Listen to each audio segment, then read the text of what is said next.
Allahumma salli wa sallim ala sayyidina wa habibina. Bid'ah na pada kategori na bid'ah dalam masalah akidah, na bid'ah dalam masalah furu'iyah.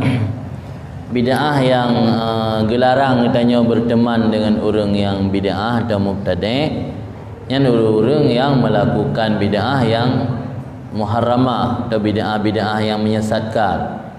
Pula dalam persoalan masalah akidah. Lagi contoh dalam akidah orang yang bid'ah tu lagi keyakinan orang Mu'tazilah, lagi keyakinan orang anggota broken kelompok-kelompok yang 72 lain, lagi kelompok Murji'ah. Murji'ahnya nak salah satu keyakinan awaknya gedanya dalam ibadat dalam udip dunianya dah pupuk jumpa ngalah orang kira tengok tahu yang Murji'ah, yang salah satu kelompok yang sesat menyesatkan. Dan juga Mu'tazilah orangnya nak salah satu keyakinan yang berbeza dengan gedanya Allah nak dijadikan salah satu tempat yang kan syurga dan neraka. Dan dalam keyakinan orang Ahlussunnah tempat dua menyukai syurga neraka. Yang nak tempat terbuat ikun manzilatun baina manzilatin, sebuah tempat antara dua tempat, kan syurga kan neraka. Yang contoh-contoh itikad yang model-model mana ni kan bid'ah dalam masalah itikad. Jadi hang bimbingan dengan orang bid'ah, dengan ahli bid'ah yang katruk bertingkat haram atau bid'ah yang menyesatkan, bukan dalam persoalan akidah ataupun persoalan furu'. Cuma orangnya orang saling klaim bid'ah. Tanya dah pegah awaknya bid'ah, awaknya pegah tanya ahli bid'ah. Jadi ino yang pegah rokan Ahlussunnah, yang berani menampakkan jati diri yang sebenarnya Mu'tazilah, Syiah. Syiah hanya naikkan Ahlussunnah. Syiah aja. Mu'tazilah kan Syiah naik pegah Ahlussunnah. Mu'tazilah aja. Tapi orang Wahabi yang gepegah roh yang Ahlussunnah, tanya yang ahli bid'ah, lagi tanya apa lagi yang dah pegah ke tanya roh yang Ahlussunnah, orangnya yang ahli bid'ah. Memang kembali ke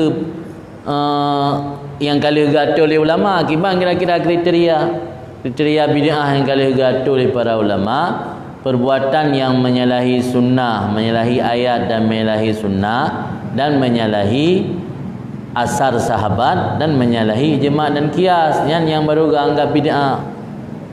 Mana orang yang penafi pegah paling nak bid'ah sana, nak bid'ah dalalah menduk.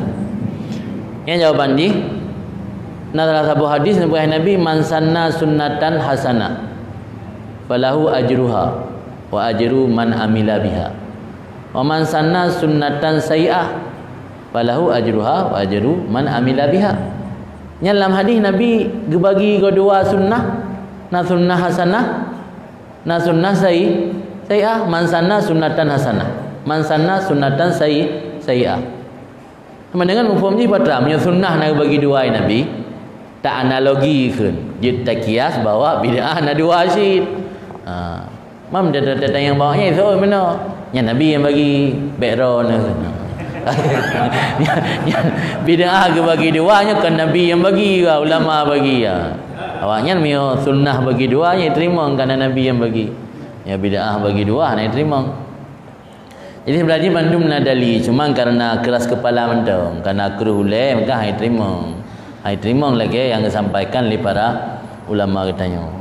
Jadi kembali ke persoalan mana masalah bid'ah yang maksud inan hang bimbingan orang-orang yang melakukan bid'ah, yang bid'ah yang katruk bertingkat menentang dengan hadis, menentang dengan Nabi, menentang dengan para sahabat, dan menentang dengan kesepakatan para ulama. Yang bid'ah lagi yang hang bimbingan katanya buh bid'ah dalam masalah akidah atau dalam masalah